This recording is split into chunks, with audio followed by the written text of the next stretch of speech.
We've got no time to lose today, as we're in part 3 of our look at Pathfinder 2nd Edition. I kind of hope we get through it all today, just because it would give me tomorrow to do something else before OSR Reddit roundup on Friday. Not a big deal. I'm not ruining my time looking at the system. But let's see. So I don't want to waste any time. I want to get into it as quickly as possible. This should be some interesting stuff, and actually this might slow us down, and only because there's hopefully going to be a lot of good stuff here. But we're into the, I guess, playing the game, and so I'm assuming maybe this will be more player-facing advice, but then pretty quickly I think we will get into game mastering advice. So there should be a lot of good fodder in here, and this is the stuff that I'm kind of keenly interested in that not only mechanically what's presented for GMs, but also the sort of guidance that Paizo gives GMs about running the system, how to run it, how to do different things, so on and so forth. So this is chapter 9, playing the game. At this point, you have a character and are ready to play Pathfinder. Or maybe you're the GM and you are getting ready to run your first adventure. Either way, this chapter provides the full details for the rules outlined in chapter 1 introduction. This chapter begins by describing the general rules and conventions of how the game is played, and then presents more in-depth explanations of the rules for each mode of play.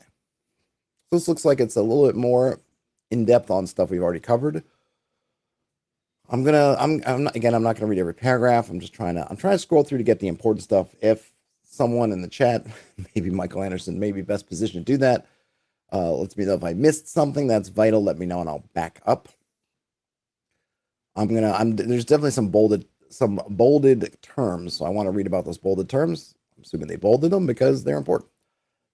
So the first one of these is the most intricate of the modes is encounter mode. This is where most of the intense action takes place, and it's most often used for combat or other high-stakes situations. The GM typically switches to encounter mode by calling on the players to roll for initiative. Bump my desk. To roll for initiative to determine the order in which all the actors take their turns during the encounter. Time is then divided into a series of rounds, each lasting roughly 6 seconds in the game world. Each round, the player characters, other creatures, and sometimes even hazards or events take their turn in initiative order. At the start of a participant's turn, they gain the use of a number of actions, typically 3 in the case of PCs and other creatures, as well as a special action called a reaction. These actions and what you do with them, or how you affect the world within an encounter, and then we get to learn more about encounter mode a little later. This is basically your kind of combat mode, right? You're in an encounter. You could use it for other things too. I mean, in my games, I will use initiative. I tell my players, basically, if I'm asking them to roll initiative, it's not necessarily because it's combat, but it's when timing and that kind of action-reaction dynamic is important. So if it matters when someone does something, when someone does someone else, and how kind of the consequences or reactions to those things, if all that timing is sort of important in a granular way, then I want to have initiative.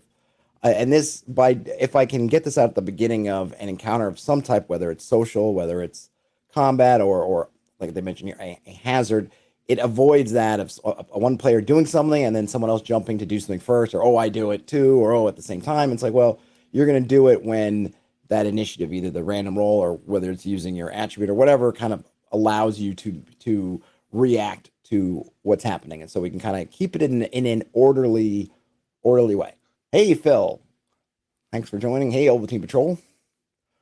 The next mode we have is Exploration mode, in which time is more flexible and the play more freeform. In this mode, minutes, hours, or even days in the game world pass quickly in the real world, as the characters travel across country, explore uninhabited sections of a dungeon, or a roleplay during a social gathering. Often, developments during exploration lead to encounters, and the GM will switch to that mode of play until the encounter ends, before returning to Exploration mode. The rules for Exploration start. Okay. So exploration seems to be the catch-all for just about everything else, including non-combat exploration, kind of dungeon exploration, dungeon crawl scale, and then also your wilderness, hex crawl, whatever you want to do, sort of travel scale. And then, of course, the last mode we have is for downtime. During downtime, the characters are at little risk, and the passage of time is measured in days or longer. This is when you might forge a magic sword, research a new spell, or prepare for your next adventure. Okay. So we got those. And given that I think we're pretty familiar with these, I'm coming at this as, you're not a complete RPG newbie. I'm probably just going to glance through just to see if there's anything really different that they're doing. Before we get to those, though, we have general rules. Before exploring the specific rules of each mode of play, you'll want to understand a number of general rules. Okay, that makes great. We're making choices. I think that's fine. We're making checks. I think we kind of understand checks and DCs. We have a sidebar here on game conventions. I'm just going to read the headers for these. The GM has the final say. Specific overrides general. If you have to round, how do you round? Looks like they always round down is the rule. Multiplying. If you get an effect that multiplies a number, you only multiply it once. Duplicate effects. Only one instance applies. And let's see. And if there's ambiguous rules, sometimes the rule could be interpreted multiple ways. If one verse is too good to be true, it probably is. That's really they should have that in just about every book on rules. Because inevitably, what inspires the folks who want to twist the rules, find those loopholes, is that they're looking for something to make it super. And when you're looking at it, you're like, hey, man, this takes a first level spell and makes the equivalent of a fourth level spell. That's probably not the intention. Then, you probably shouldn't allow it unless you want to. I'm not trying to say be the no fun GM, but, all things in moderation. Hey, Terrence. Step 1, we're going to roll a d20. Okay, this is about doing checks. I'm not going to go through the check stuff. We have some proficiency ranges, a table there. So you start untrained, which basically gives you a bonus of nothing, through trained, then expert, master, and then legendary. It's all good. I think, again, if you've played any of these games before, starting with, I don't know, when was the first time we got kind of real skills and the whole skill DC thing in the D&D space? Probably 3rd edition. I know 2nd edition had skills, and even Beckme had skills, but probably 3rd edition is when that stuff really got codified and the difficulty challenge. I mean, we know, right? Maybe the one thing I'm interested here is the degree of success and effect, because that's something in D&D. It's basically a binary, because even in D&D rules is written, right, there's no critical success or failures in skills. It's just a binary. Either you succeed or you fail. So from a comparative standpoint, we're looking at Pathfinder. What do they do differently? It seems like, well, they have a built-in. We saw that when we looked at the medicine skill, different things, different levels of success and failure, which is nice. That's a lot of times something that I will homebrew or house rule into things that I'm building for either OSR, or when I did a few things for 5th edition, is I like to build in those, hey, if you succeed by more than 5 or you fail by more than 5 or some number, then you get some different things to kind of give some gradations. Let's read what they say. So determine the degree of success and effect. Many times it's important to determine not only if you succeed or fail, but also how spectacularly you succeed or fail. Exceptional results, either good or bad, can cause you to critically succeed or critically fail a check. You critically succeed at a check when the check's result meets or exceeds a DC by 10 or more. If the check is an attack roll, this is sometimes called a critical hit. You can also critically fail a check. The rules for critical failure, sometimes called a fumble, are the same as those for critical success, but in the other direction. If you fail a check by 10 or more, that's a critical failure. If you roll a 20 on the die, a natural 20, your result is 1 degree of success better than it would be by the numbers alone. If you roll a 1 on the d20, your result is 1 degree worse. So let's see. Oh, here they just have a box text about basically showing how you calculate all the modifiers that go into calculating the result of your check. This means that a natural 20 usually results in a critical success, and a natural 1 usually results in critical failure. However, if you were going up against a very high DC, you might get only a success with a natural 20, or even a failure if 20 plus your total modifier is 10 or more below the DC. Likewise, if your modifier for a statistic is so high that adding a 1 from your d20 roll exceeds the DC by 10 or more, you can succeed even if you roll a natural 1. If a feat, magic item, spell, or other effect does not list a critical success or failure, treat it, that's a little typo there, treat it as an ordinary success or failure instead. Some other abilities can change the degree of success for rolls you get. When resolving the effect of an ability that changes your degree of success, always apply the adjustment from a natural 20 or natural 1 before anything else. And if this lasts for more than 4 hours, please see your doctor. I do like this system. So what I'm gleaning from this is a couple of things. 20 and a 1 are not like in 5th edition, in terms of combat, critical success or critical failure. But what they do is they shift your degree of whatever your degree of failure success is up 1. So we're looking at it that in this structure we have four states of success: critical failure, success, critical success. If you roll 20 under ordinary circumstances, that would be a success for you, presuming that it's not a crazy high challenge or you have not a ridiculously low proficiency in your bonuses. So you would take that success. Oh, I got a 20. That would be a success normally, bumps it up to a critical success. If you rolled a 1 and you were going to fail anyway, you roll the 1, it bumps it down to a critical failure. But what this means is if you are really high skilled, like I think a lot of folks complain about in terms of 5th edition and other skill systems, how you can be super high and highly skilled and you still have basically a flat 5% chance of fumbling around and doing something cruddy, which is annoying to folks, especially if it's a skill that you're using all the time.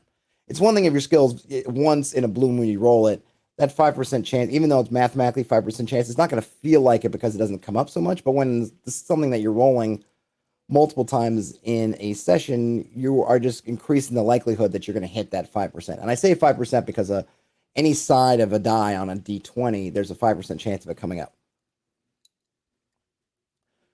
But what this system is saying is, hey, if you're really high skilled and you roll that 1, you're still going to have an effect. It's still going to knock you back, but it might knock you back. Let's say you were really highly skilled and what you were doing was really simple.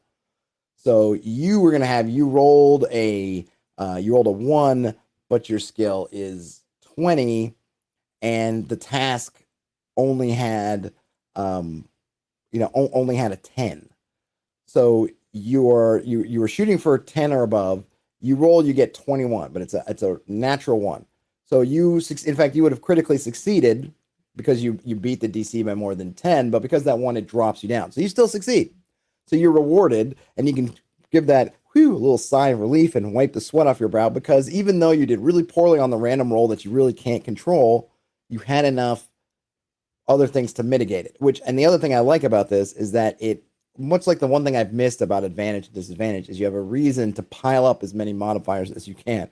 Because you can pile up enough of them to make it almost a fait accompli that you're going to complete this task. Even if the system asks you to roll, you've given yourself a buffer on that natural 1. Well, even if I have a natural 1, I won't critically fail. Okay, maybe I have to fail, and that stinks if something really difficult. But I'm going to make sure I don't critically fail, or I'm going to try to make sure that I can succeed because it's really important. I mean, I still, as a GM, I still would think I'm not going to make you roll for all that stuff. But this does, if the idea why I don't want to make you roll is I'm afraid you're going to crit fail on something that you shouldn't, at least this, I can look at the numbers and say, you're not going to crit fail, but we can still have something where we can have fun with what happens without being derailed because you rolled a 1 and you're supposed to be the best of this thing in the world. And yet we're supposed to believe that tripped and broke your equipment or something goofy happened. Michael Anderson says that the degrees of success is the hidden gem of the system. I believe it. Okay, so we're not going to get too much into attack rolls. You can make 2 attacks. This is not attached to feats, but you get penalties depending on the amount of attacks. Your first attack, no penalty. Your second attack at -5 or -4 if you're agile, and the third attack is -10 or -8 if you have, I think maybe if you have the agile trait, or is it if you have an agile feat? Not sure. But in any case, basically they're hefty penalties. But if you want to go ahead and just swing away twice or 3 times in combat, you can. You don't have to worry about, am I at a certain level, or, do I have this feat or not? Brian Smith, hey, Brian, says, at what point is the randomness of the dice completely mitigated? And Michael Anderson says that agile is a trait on the weapon. Well, it's going to depend on the DC. So there's not going to be one number, but if you as the player, and I don't know whether I don't know, we haven't gotten there yet, whether the guidance is that you're just going to tell people it's an easy task or whatever. Remember, we have these, where are the difficulties that they gave? Did they have them here? They had them somewhere, kind of some difficulty levels. I don't know if they mean for you to tell the players how difficult it is, but it's going to depend. But if you can get, I imagine if you can get I think the thing is, if you can get all your modifiers so that your result, if you rolled a 0, is basically 10 higher than the, if you can get everything before the roll to be 10 more than your target, you're guaranteed to succeed. But you can have targets up to some big number, like 40. So I don't know how easy it is to get there. your miles may vary in that. But if you're a player, you at least can start to think about, what is the GM telling me about how hard I think this is? How much can I get? And then, what am I getting back? But you can maybe do some figuring out, and probably some tables you might be able to have perfect information on that. Other tables not. It's probably a style thing. Michael Anderson says DCs by level are on page 503. All right, we'll get there. Brian Smith says in 5e, one of their players piles on so many bonuses and advantage inspiration that it's basically impossible to fail to any degree. Yeah, I mean, there's always that kind of thing. And on the one hand, I always appreciated that as a GM when they're doing it and it's real. What I mean by real is that it's not some kind of boilerplate that doesn't, like, they're really looking for it. There is a point, I think, where we get to diminishing returns, and I would probably just tell somebody, like, oh, I'm going to attack by jumping off the ceiling. Okay, I'm going to give you +2 because you're attacking from above and they don't see it coming. All right, but then it's a corner, so I'm going to jump off the wall and somersault. I'm like, okay, maybe that's a +1. I'll give you for that one. Now I'm going to pirouette, and by the time you get to pirouette, I'm probably like, that's not really adding anything. You're already doing these other things, and I don't mind if you find another way to do it, but you can't keep piling on. You've already gotten the most out of your acrobatics that I'm going to give you. Now, if you want something else, then that's where you need to engage somebody else to flank or do something else. Like, I always think about when I'm trying to award these things is how much of the other party are they engaging? I don't want it just to be someone's like, well, I've got the acrobatic skill and I've got the stealth skill and I have that skill and I'm just going to pile it all together and this is why I should have +10 to all my attacks. Like that, I'm not that into. I'm more into if the fighter on his turn is going to run around and do this, then the wizard is going to cast minor illusion here, and then this person going to do that, and then I'm going to come out from above. Then I'm more into like, yeah, that's cool because I want to engage everybody. I don't like I'm not a fan of when you just basically self-actualize all your advantages all the time, like the thief just jumping in and out of hide of shadows doesn't really have to do anything fictionally. It's just, oh, I hide, I jump out, I hide, I jump out. Like, give me something. Give me something. There's this people writing an R.A. Salvatore novel in your combats. Yes. And then Brian Smith asks, let's see, DCs get higher as your level goes up. Shouldn't things get easier? Well, I think ideally, Brian Smith, the challenges should, that's that weird meta consideration, right? So in an OSR sense, level 1 of the dungeon doesn't get harder because you're level 5, but in terms of like the original rules, you also got much less experience for getting treasure off of level 1 than you do for going down to level 5, which is more appropriate to your level. So sure, while level 1 doesn't get easier, if you're level 5, you should be delving down into level 5 dungeons. And so there you should be finding stuff that is, at that level that is about approximate for you, whereas the level 1 party on down level 5 is way over their heads.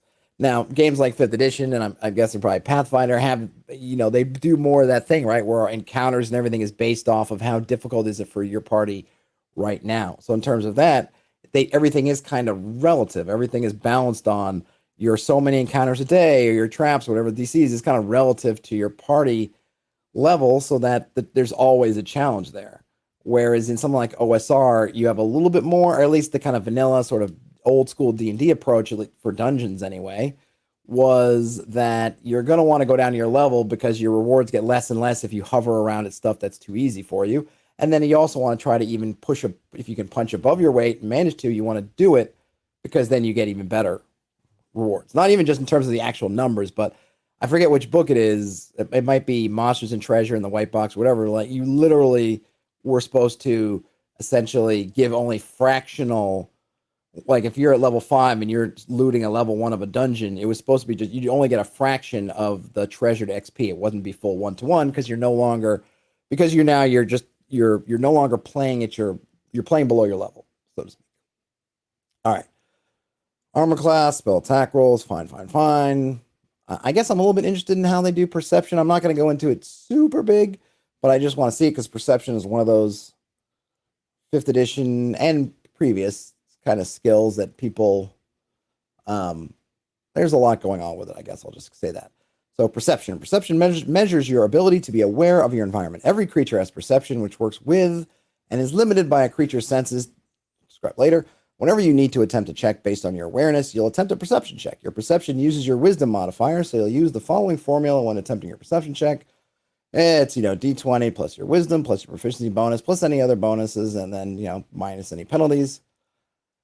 Okay, so nothing really interesting there. Let's see. Perception. So they use perception for initiative, which is different than 5th edition having basically an initiative separate measure for initiative.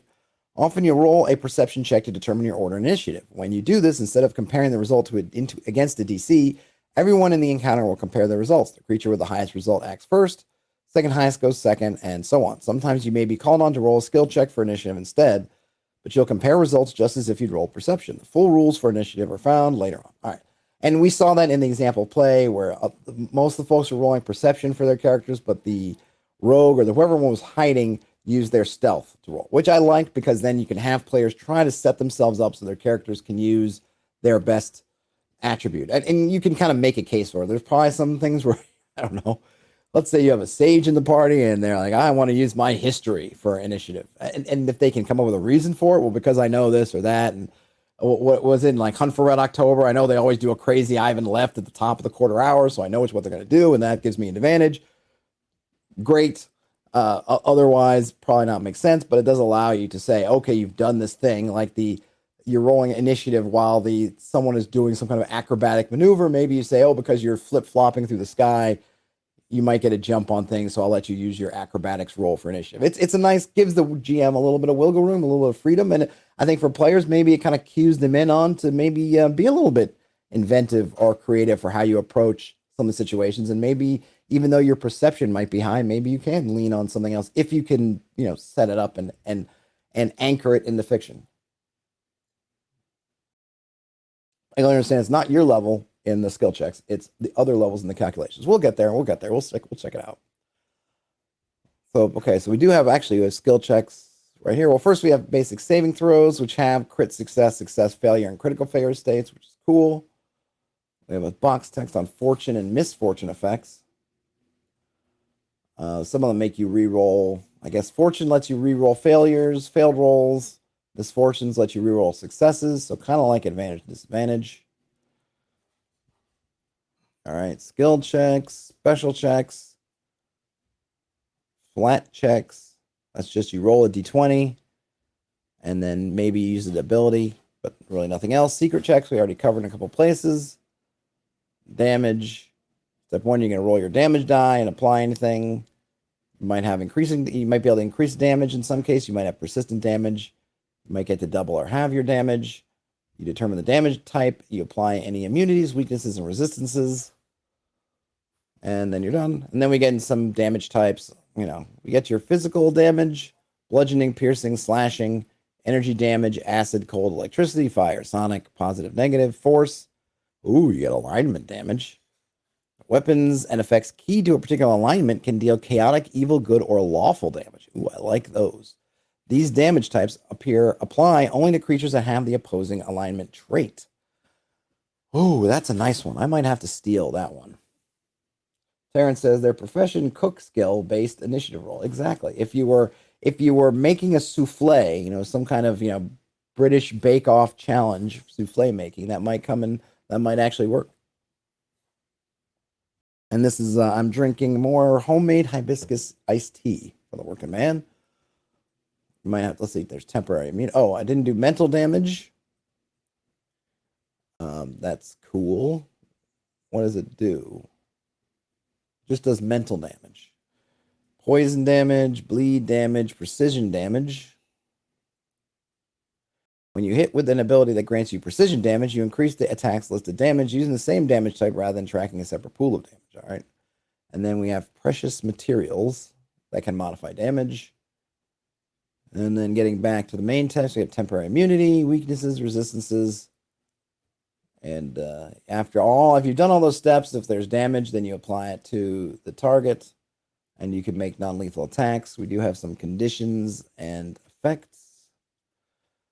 Oh, a whole bunch of conditions. I'm not going to read through all of them. You're blinded, you're confused, you're dazzled. Not all of them are negative. Some of them are concealed. You could be concealed. You can be friendly. You can be helpful. You can be hidden. A whole bunch. Duration of effects, range and reach, targets, areas. Here we get the nice graph table with all the different types of area effects. So that's a nice little, just to give you a sense of the scale. You're 5 feet, 10 feet. Emanations, which are kind of squares, square-ish. Cones. Your kind of bursts, your sort of diagonals and lines. That's cool. That's cool. It's a nice thing. You print that out and keep it if you need it.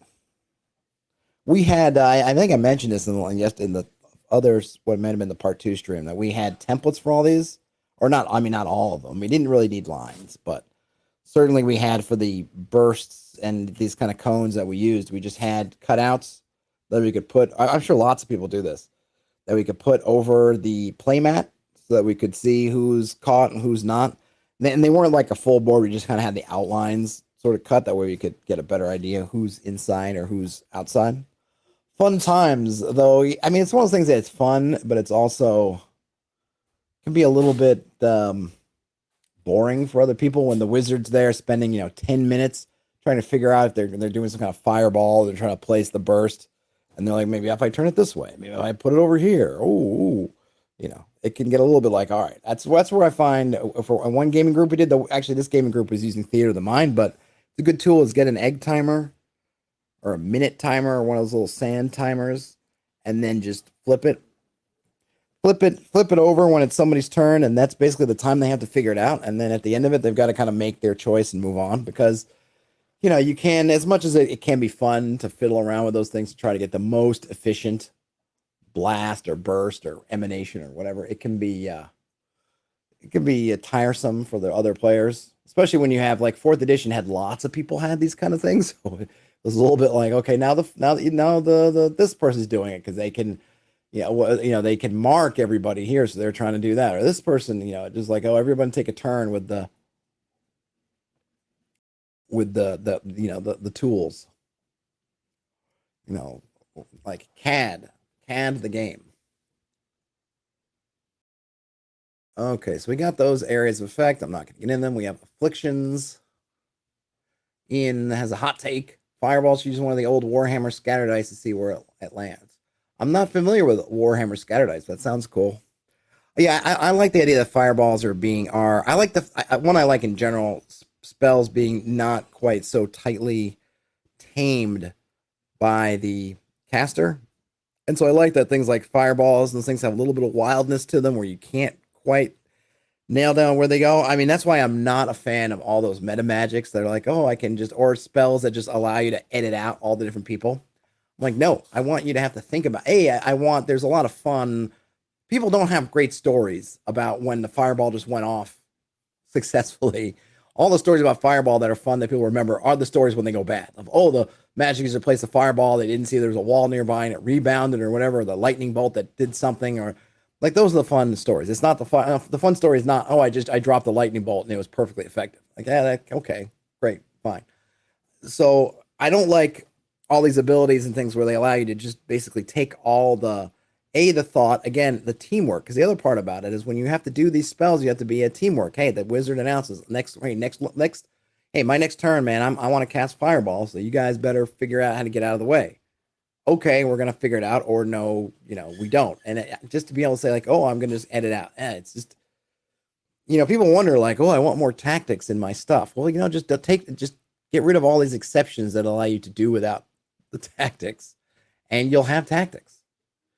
Ian says, letting me know, smartening me up on Warhammer scatter dice. It's just dice with arrows and bullseyes on it rolled alongside a normal die to see how far and what direction it goes if you miss. Ooh, I do like that. I've seen those dice before, or at least maybe not the original ones, but ones done in that kind of model. And yeah, that's cool. I didn't know that. I'll have to look that up in more detail. So let's see. We have Affliction Examples. I'm not going to read it, but it's got an onset, a duration. It's got stages, conditions. You have multiple exposures. Some stuff can be virulent. All cool stuff.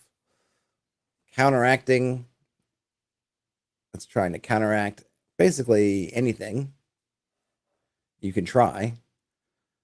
Afflictions, conditions, spells, other things. And again, you have critical success, success, failure, and critical failure. Now we get to hit points, healing, and dying. This one I'll spend a little bit more time on simply because this is one of those things that is one of the, I don't want to say big features, but certainly one of the well-known, well-explored features, that the dying and your how dying works and the death saves and all that stuff. So all creatures and objects have hit points. Your maximum hit point value represents your health, wherewithal, and heroic drive when you are in good health and rested. Your maximum hit points include the hit points you gain at first level from your, okay, I'm going to skip that stuff. When you take damage, you reduce your current hit points by a number equal to the damage dealt. Some spells, items, and other effects, as well as simply resting, can heal living or undead creatures. When you are healed, you regain hit points equal to the amount you are healed up. Okay, up to your maximum. Yeah, that's okay. That's fine. That's standard. I probably could have skipped that. So on to knocked out, and dying.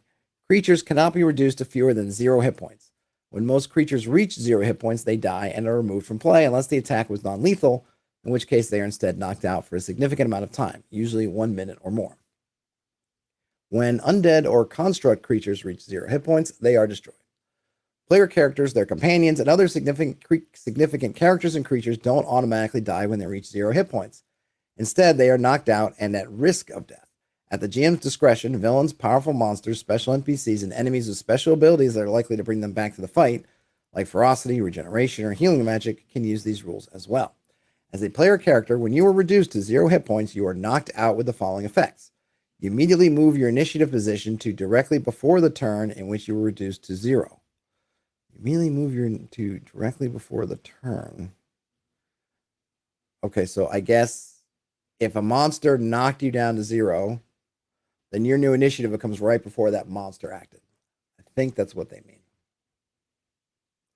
Terrence says it's hard to do stuff like scatter dice unless you're using an in-person grid. It might be better making a table. Yeah, you can do. I mean, you can still roll the dice because you can have the die can give you directions like north, east, south, west, left, right, whatever. I think you could still probably do it. I think I could use that in Theater of the Mind and still get an idea of, okay, where they went. But yeah, I mean, a table, I mean, even if you were using a grid, a table could work just as well.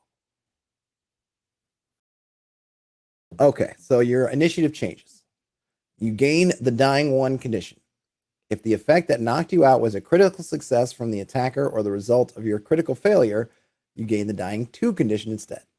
If you have the wounded condition, increase your dying value by an amount equal to your wounded value. If the damage was dealt by non-lethal attack or non-lethal effect, you don't gain the dying condition. You're instead knocked unconscious with 0 hit points. All right, so now we have this idea of you can have dying 1, you could be dying 2. I'm guessing this is getting to be about the same thing as, right, the 3 failed death saves, only they are calling it dying 1, dying 2, and I'm guessing dying 3 is dead. But if you're already wounded, then that will bump up your dying condition. Maybe there are more dying values. I guess we'll see. If you take damage while you already have the dying condition, increase your dying condition value by 1 or by 2 if the damage came from an attacker's critical hit or your own critical failure. And then if you have the wounded condition, remember to add the value of your wounded condition to your dying value. Okay, so far we don't know how many of these you can get. Michael Anderson says, keep reading. All right. Now, recovery checks. When you are dying, at the start of each of your turns, you must attempt a flat check, so you're just rolling a d20, with a DC equal to 10 plus your current dying value to see if you get better or worse. This is called a recovery check. The effects of this check are as follows. If you roll 20, critical success, your dying value is reduced by 2. Can you get a critical success? Because you have to beat it by 10. Yeah, I guess, well, I don't know. Anyway, yeah, I guess you would, right? Because you roll 20. I don't know. Yeah, because you would have, yeah, 20. Right, if you roll 20, you would succeed normally, then you would get. So yes, a 20 would be a critical success. Your dying value is reduced by 2. If you succeed, your dying value is reduced by 1. If you fail, your dying value increases by 1. And if you crit fail, your dying value increases by 2. Okay, got all that. Conditions related to death and dying. To understand the rules for getting knocked out and how dying works in the game, you'll need some more information on the conditions used in these rules. Presented below are the rules for the dying, unconscious, wounded, and doomed conditions. Ooh, doomed. All right, so when you're dying, you're bleeding out or otherwise at death's door. While you have this condition, you are unconscious. Dying always includes a value. If this value ever reaches 4, you die. Okay, so not 3, it was 4. If you're dying, you must attempt a recovery check at the start of your turn each round to determine whether you get better or worse. We just went over that. If you lose the dying condition by succeeding at a recovery check and are still at 0 hit points, you remain unconscious, but you can wake up, as described later. You lose the dying condition automatically and wake up if you ever have 1 hit point or more.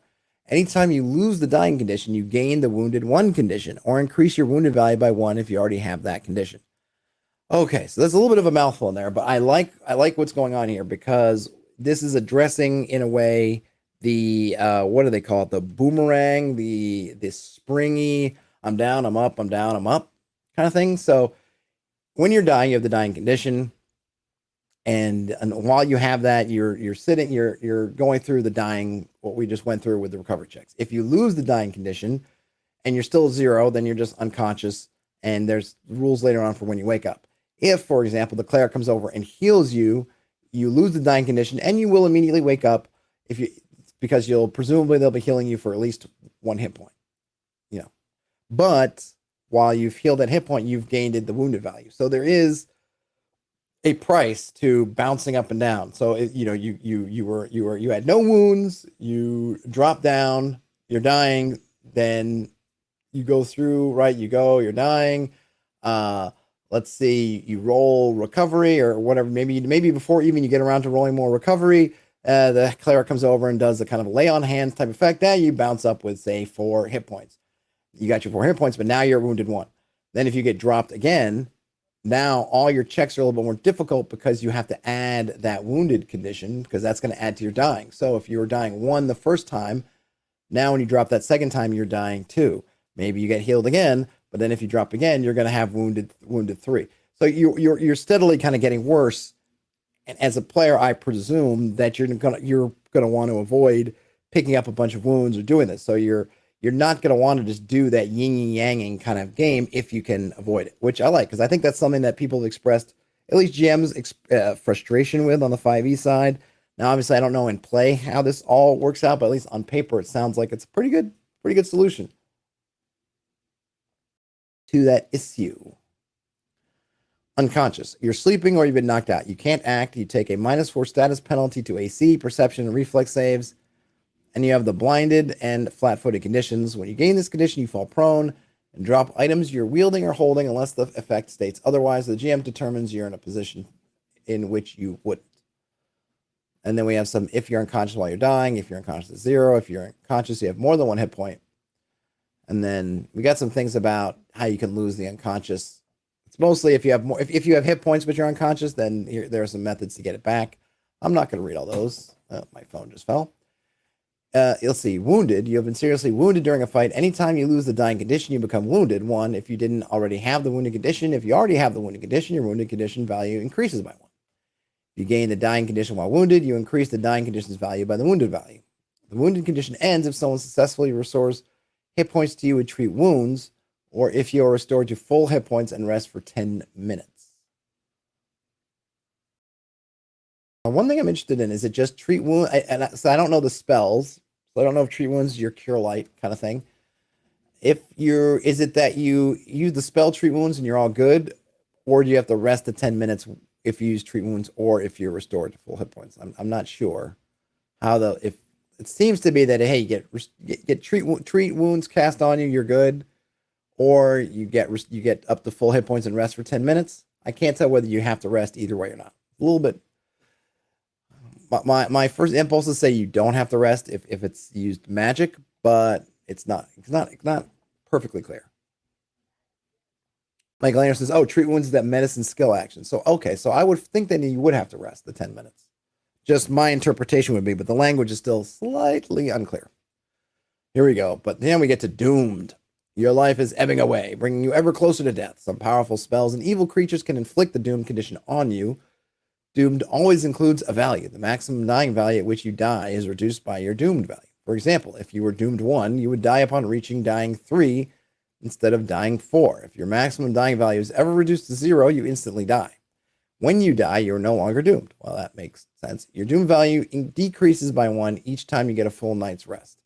That's pretty cool. So there's some things you can get this doom, so you can have this kind of doom stalking you, and I like that. I like it.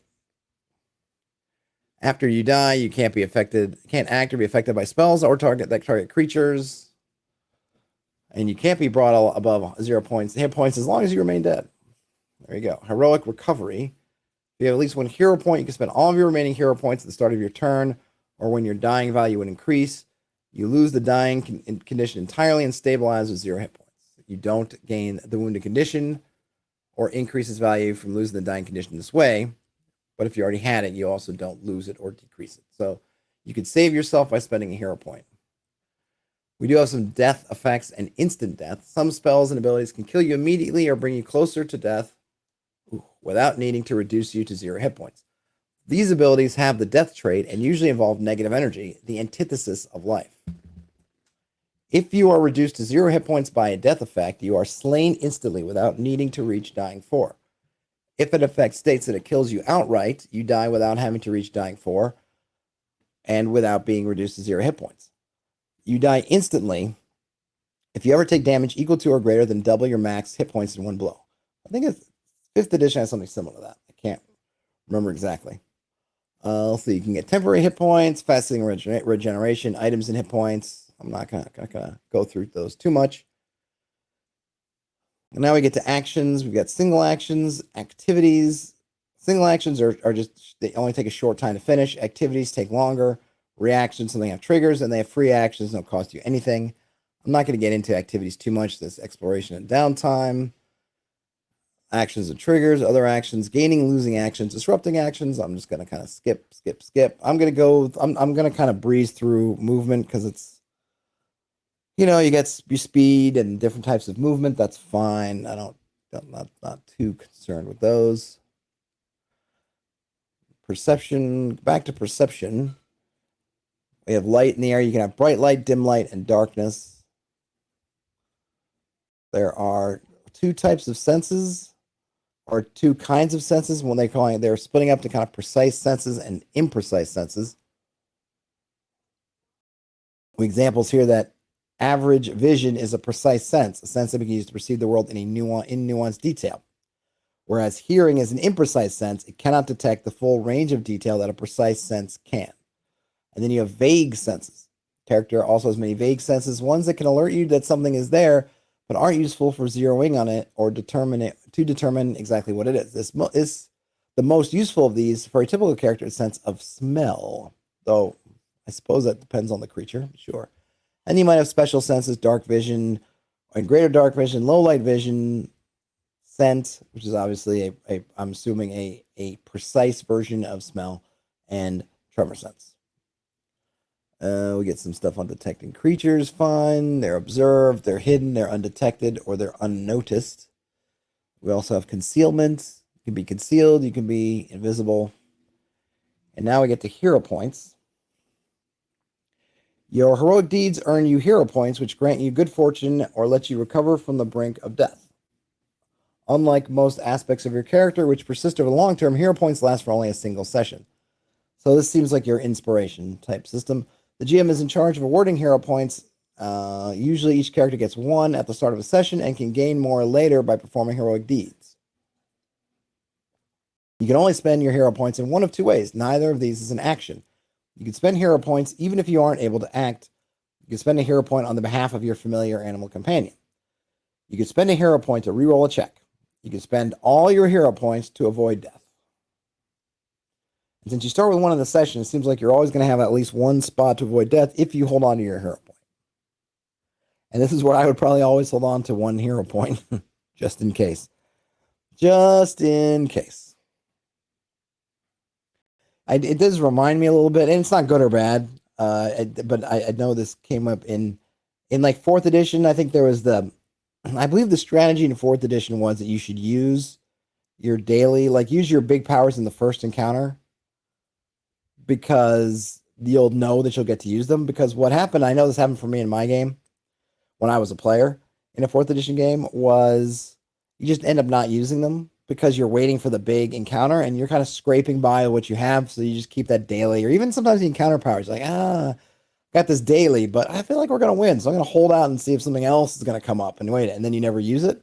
Whereas using it at the beginning, I guess the long way of saying, I could see where you have these hero points and then you're just hoarding them, so to speak. But then you get to the end of the session and you find out you could have used them and you didn't. Encounter mode. It's basically combat. I'm not going to get super into combat because I feel like it's going to be pretty close to things that if we're D&D players, we're pretty familiar with. Michael Anderson says the second use of hero points is basically a set of training wheels that anyone can use. Yep. Yeah, so do you want to use live dangerously and get some extra checks, or yeah, do you want to play it close and at least if you die or you're about to die, you can undo that. So we get initiative. We're gonna roll initiative, play around, begin the next round, and then you just rinse and repeat. You know, you start your turn, you act, you end your turn. They have a whole bunch of actions here they've set out. This is very fourth edition-y also, the way they have these laid out. Definitely, I thought about this earlier. I didn't mention it, but the layouts of these feels very much like fourth edition. I could see the way they had in fourth edition, where they had almost as cards on the page with these different actions. You could, I think you can even have, at one point they had cards you could physically buy for a lot of stuff that just had all these details. This layout reminds me of that, but it's nice because it does give you all the things you need. I'm not going to go through all the actions because they're pretty much not necessarily exactly the same as in fifth edition, but I think we all get we're gonna all get the gist of it. Okay, so you know they have to have these in these rules when you're dealing with things like opportunity attacks and actions that trigger reactions. They got to give you those charts that tell you, well, if you do this, you'll trigger. If you do that, you won't trigger. I'm not going to get into them, but they've got them. We've got flanking, which is great. We have cover, also good. Some note here, a note here on three-dimensional combat. What was special? Oh, sometimes fights occur while the characters are atop mountains or when the PCs take to the sky. Right. So you might need to bring in more. There's a box text here on kind of three-dimensionality in combat, mounted combat, aerial combat, aquatic combat. Then we get to exploration mode. Again, I'm skimming because, you know, we're not I don't feel like there's going to be a lot of differentiation. Michael Anderson, somebody else can let me know if I'm missing some specific Pathfinder 2 twist in any of this stuff. We get our travel speeds, basically converting your encounter speed to speed your feet per minute, 2 miles per hour, 2 miles per day. So if you have a 60 feet speed, or a creature does, then it translates to 48 miles per day. If you're at 30 feet, which I'm guessing is probably the norm, then you're moving 24 miles a day.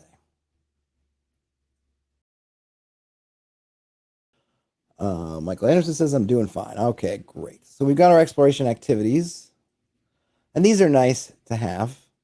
Detect magic is cool. So you can avoid notice, which you're basically trying to be stealthy. You can defend, which is you're moving at half speed, but you got your shield raised. So if you're worried about getting surprised, you'll have your bonus ready, but you're moving slower. Detect magic, you're casting detect magic as you go along. That's a nice one to kind of have built in. And then you can also follow the expert, which is interesting. Choose an ally attempting a recurring skill check while exploring, such as climbing or performing a different exploration tactic that requires a skill check. The ally must be at least an expert in that skill, must be willing to provide assistance. While following the expert, you match their tactic or attempt a similar skill checks. Thanks to your ally's assistance, you can add your level as a proficiency bonus to the associated skill check, even if you're untrained. Additionally, you gain a circumstance bonus to your skill check based on your ally's proficiency. So basically, you can have somebody that, like, hey, we've got the ranger as a guide, and we're trying to avoid, we're trying to avoid pass through the minefield and not step on a mine, and we've got the ranger, the rogue out front. We can basically follow the leader a little bit and go through, and that they take advantage of us a little bit in terms of getting their checks, and then we get to take advantage of the fact that they're leading the way. So it's nice to have it mechanized, right? Because there's a lot of that, like, I figure this out, and everyone else goes, I do what they do. Well, here you have they just kind of gave you a mechanic to how to figure that out. So then we have hustle, right? You're trying to move fast, you're investigating, you're repeating a spell a bunch of times, you're scouting, or you're searching. And you're repeating a spell, you're just moving at half speed. I'm not sure what spell that would be. They don't give an example, but it's fine. And then we got some activities, skill, exploration activities, rest and daily preparations. Let's see. You perform at your best when you take enough time to rest and repair. Once every 24 hours, you can take a period of rest, typically 8 hours, after which you regain hit points, and you might get recover some conditions. If you sleep in armor, that's going to fatigue you. If you go more than 16 hours without resting, you become fatigued. And after you rest, you can make your daily prep, and then you can get spells and stuff back. So basically, it doesn't look like there's a short rest. It seems like there's just kind of that long rest, and you can only do it once every 24 hours. I kind of felt like they should have just mechanized that. Maybe, I don't know if they, I don't remember in 5th edition if they said you can only have one long rest every 24 hours. But I felt like they should have had basically one long rest, 2 short rests per day. And that would, I think that kind of eliminates a lot of the finagling over encounter short rest. Like you can only do it twice. You can get a lunch break, you get a dinner break, or a brunch break and supper break, if you will. But that's it. Downtime mode is played day by day. Okay, so you get long-term rest. You can retrain. Nice. And that includes feats, skills, and class features. Get some other, the only other downtime activities. Not much there, but I guess we can just make those up. I'm sure in future other supplements they've got that. Now, okay. So I was hoping we'd get the game mastering early, but that was earlier in this particular write up because I'm kind of loath to start it now. I have only about six minutes left. So I'm going to save game mastering for its own, which I will do tomorrow. But I'm just going to flip through. We'll just get a sneak peek. I'm just curious kind of how big it is. Hold on. So we started on this is page 483. And let's see. And we're going. Now, a lot of this stuff, whoops, 531. All right. So how long is crafting? We're going to take a look at craft. So I'll jump ahead to crafting. Oh, Michael Anderson, you're not going to be able to be here tomorrow? Oh, I don't know how we're going to do this without you. You've been my Sherpa on this ride. I appreciate it, Michael Anderson. A little cheers to you. Sorry you won't make it tomorrow. You can, if you have a chance, watch it after the fact, and then you can critique. Let me know everything that I missed. So what I will do is for the next few minutes now, I will just look at crafting and treasure. I feel like I can skim through some of this. If you love crafting, maybe this will be the system for you, or you'll want to port this out for your own game. Let's see. So characters acquire treasure from the glittering hordes of their foes as rewards for defending the innocent and as favors from the grand personalities they treat with. As they progress through their adventures and improve their station in the world, characters collect ever more fabulous items from enchanted armor and weapons. The Spell-Infused Staves. Okay. Yes. So this part's about treasure. I'm going to skip the treasure parts because we get it. You can activate items. Might be a command. Might be you envision something. You interact with it. You cast a spell. Some things might have limited activations. Some might have sustaining activations. So on and so forth. I want to get to crafting. Let's see. We have reading items. Hundreds of items lie ahead. Okay. So it seems like in these items, we're going to get a bunch of treasure tables. And they are going to have craft requirements, I guess. We will just look at one. We have alchemical items. Could be a bomb.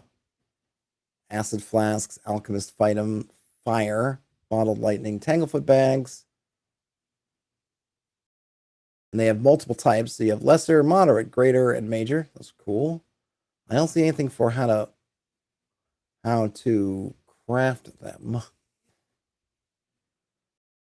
No, I don't see that. Maybe that's somewhere else, or these might come through stuff in other places too. Chemical poisons, okay.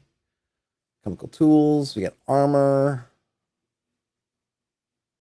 Oh, these here are the craft requirements. So on the armor, I'm just going to read one here. Michael Anderson will be running a game. Nice. I am envious of you, Michael Anderson. Mr. Anderson. So just an example, Adamantine armor has craft requirements. The initial raw materials must include adamantine worth at least 200 gold pieces plus 20 gold pieces per bulk. That's for standard. For high grade, you must have adamantine worth at least 16,000 gold pieces and 1,600 per bulk.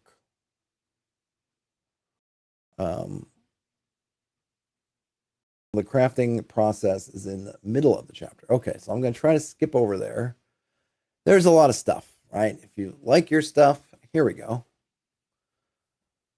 Then we get to materials.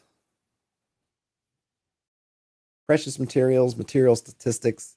material hardness, hit points, and broken threshold, going from paper to iron or steel structure.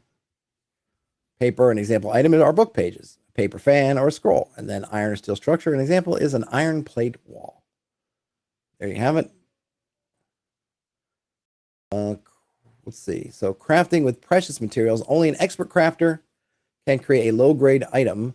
Only a master can grade a standard grade item, and only a legendary crafter can grade a high-grade item. This is one with precious metals. In addition to a craft with precious material, your character level must be equal to or greater than that of the material. So adamantine, for example, is 8+. So your character level must be at least 8 because it is a precious material. And I'm not going to read through all these, but just a bunch of different materials. Adamantine, cold iron, darkwood, mithril, dragonhide, so on and so forth. Now we have runes. Most magic items and weapons, magic weapons and armor, I should say, gain their enhancements from potent eldritch runes etched into them. These runes allow for an in-depth customization of items, I bet. You have investiture. If a suit of armor has any runes, it has the invested trait, requiring you invest it to get its magical benefits. We have rune formulas. We have the etching process. You can transfer runes, and then you get to fundamental runes. And there are 4 fundamental runes, produce the most essential magic of protection and destruction, armor potency and resilient runes for armor, and weapon potency and striking runes for weapons. And they have some various effects. The fundamental armor runes, we get more about that. They have levels also. And they have magical. They have, I guess they're all magical. And then there's the School of Magic. I guess they're all, nope, I was going to say they're all abjuration, but no, the 2 armor ones are abjuration. The 2 weapon ones are evocation.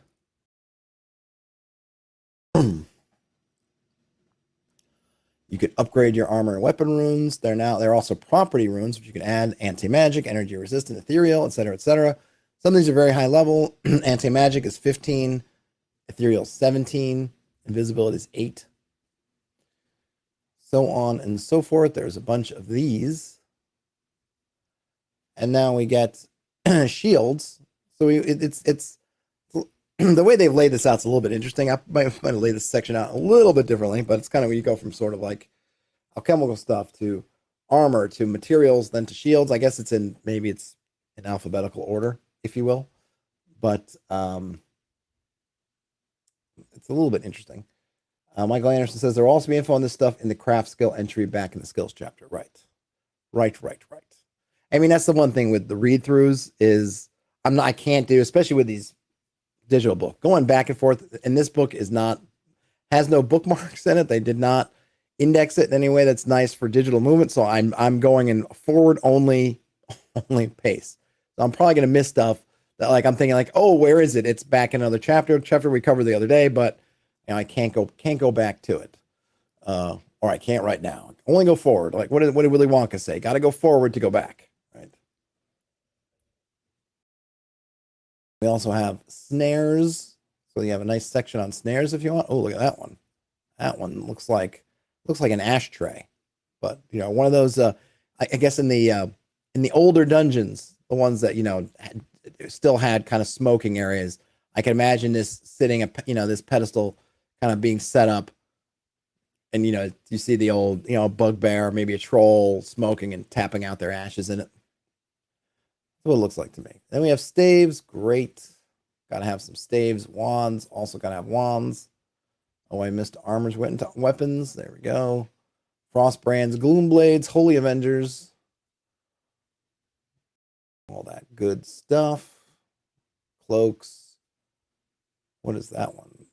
Double rings? Doubling rings? No. What is that? Eye of Fortune? Where did I go? What the devil is this one? Druid's Vestments, I'm going to guess. Okay. It's weird. I don't like that. I don't like that. Got to put you up here. I know it. I'm sure they were just cramped for space, but still. That was a weird one. You got all kinds of stuff. Ooh, what is that? Knapsack of Halfling kind? No, or is that the knapsack of Halfling kind? And that's no, it's not the hat of the Magi. It must be the inexplicable apparatus. Why would you put the picture up here and not down here? Oh, I don't know. Sometimes I just don't know. Okay. And then we get to the appendix. All right, great. So we skipped over the game mastering section, but I will come back to that tomorrow. We will get through that. I swear it. But we got to look at crafting briefly. Didn't get into a lot of details. Just know there's other crafting stuff, as Michael Anderson pointed out back in the skills chapter, which looked briefly. But you do get a fairly comprehensive, at least how it seems to me, in terms of in the items, it gives you the crafting, what you need to craft it. They have kind of levels to them, so you can see what level you have to be to craft it, and the various tags, or I forget the things, aspects, whatever you want to call it, that kind of tell you things about it. So it feels like it's pretty well laid out in terms of the crafting. I myself, as I've mentioned many times, I'm not a huge crafting fan, but I can't deny people like it, and if you like it, it is there. It is there for you, and it seems like it's a pretty good setup. Again, this is just my reading comprehension. Seems good. If there are horror stories about, I can't speak to how overpowered, underpowered it is in play. Don't know, but the system feels pretty good. So tomorrow, we will come back and we will do the game mastering section. In the interim between then and now, if you have comments and you want to still drop them in the chat real quick, you can do that. If you want to hit me up in the comments, just in the video, that's also awesome. If you give this a thumbs up on your way out, I would super appreciate it. If you found yourself in here and you're not subscribed and you feel like this thing, you like it, you feel like you want to see more of it, subscribe, helps me out. All this stuff helps me out with the algorithms and helps get my content out to folks who hopefully will get use out of it. Other than that, have a great rest of your day, night, whenever you end up watching or listening to this. Game on, everybody. And I will talk to you later. Bye now.